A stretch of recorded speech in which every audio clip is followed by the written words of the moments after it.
Adjor, Adjor. Pampanga, May 31, Sabado.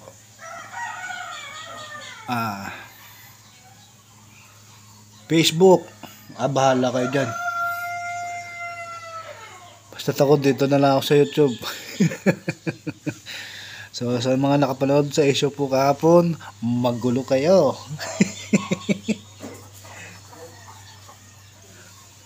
Sa mga nag-aakusa po sa akin na ako'y manluloko, ano ang kinuha ko sa inyo? Wala akong kinuha sa inyo. Pinakita ko naman po yung recap natin na May. Paano nyo masasabihin na sa loob ng May 21 hanggang 30 dalawang beses lang tayo pumalya. Paano nyo nasabi yun na niloloko kayo? Ngayon, yung resulta na yun, anong ibig sabihin nun yung resulta na yun? Bakit dalawang beses lang tayo pumalya? Ano yun? Ibig sabihin,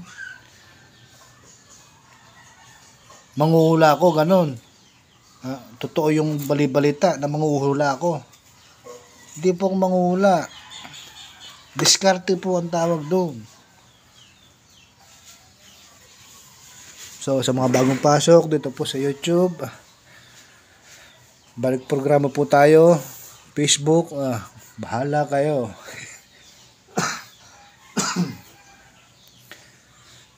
May 31 po, ano po ang degla? Sa ikalawang araw po, meron po tayo nakitang G's. Lalabas po ba siya ngayon? Hindi. Kasi wala siya sa pattern. Panggabi yung pattern niya. Panggabi ang pattern, 50-50 chance of lumabas sa hapon.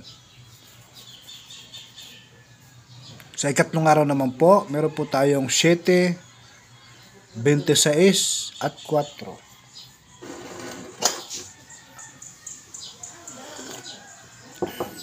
Nasa degla po yan. Pakicheck na lang po sa mga ligaho.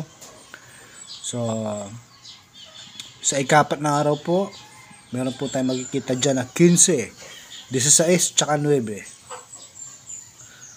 Pang-apat na araw po yan. Sa pang-limang araw po, meron po tayong makikita ng 35, 26, 30, 34.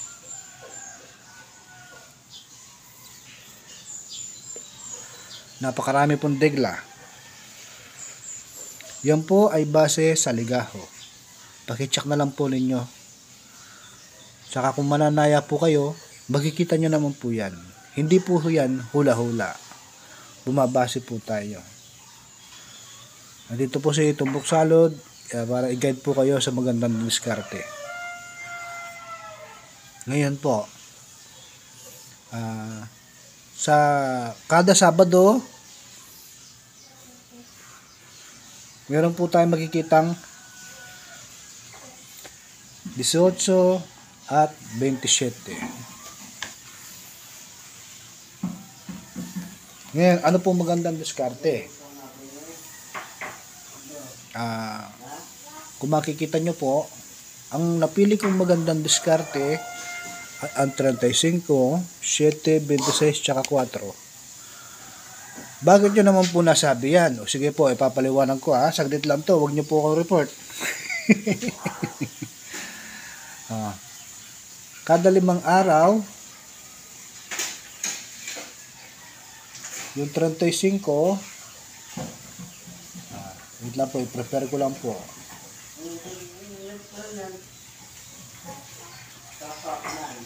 Ayun, kada 5 araw po. 35, downtrend. Diba? Ganda ng diskarte. Ngayon po sa 3 araw, 7. Ay, tama, 7. 3 araw, 7. Ito po. Downtrend ulit. 5, 6, 7. Katlong araw ulit, 26. 26, 26, 26. Katlong araw ulit, 4.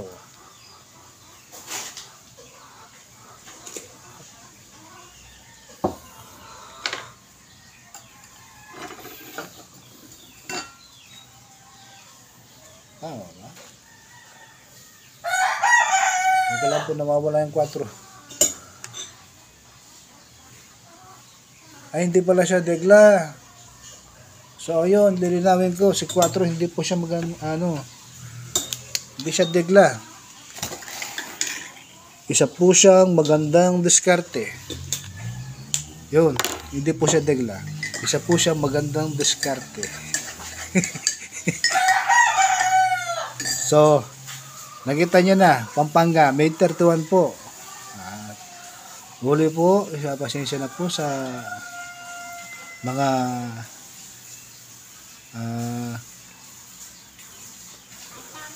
followers po nitong Buksalot sa Facebook. Pansamantala po muna namin na isasara kasi nga zero earnings.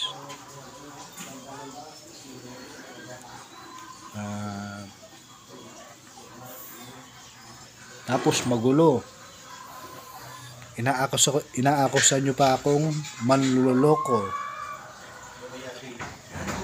Akusahin nyo po yung taong manloloko kung may kinukuha sila sa inyo. O ano po, yun po yung ano ko. Wala naman po akong kinukuha sa inyo. Tsaka ito po yung libre.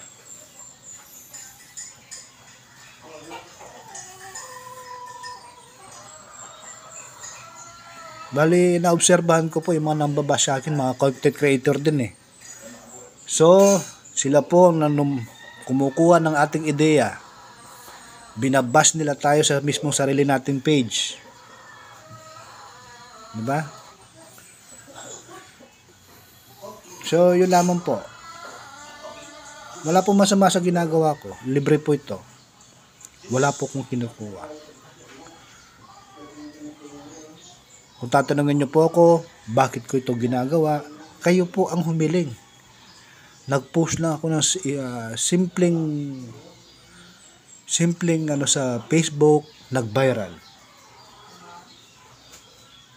Nung tumama, nag-viral. Tapos ang nangyari, report. Ngayon nagpapaalam po ako noon na mawawala kami. Kaliwat kanan po ang humihingi ng tulong.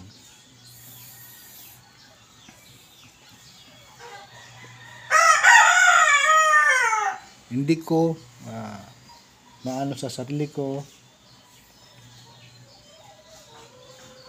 bakit ko to ginagawa.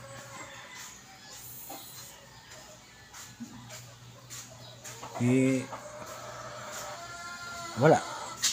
Pampangan po ako. Mahal ko ang mga kababayan ko. Pampanga, May 31, Sabado. Adjor!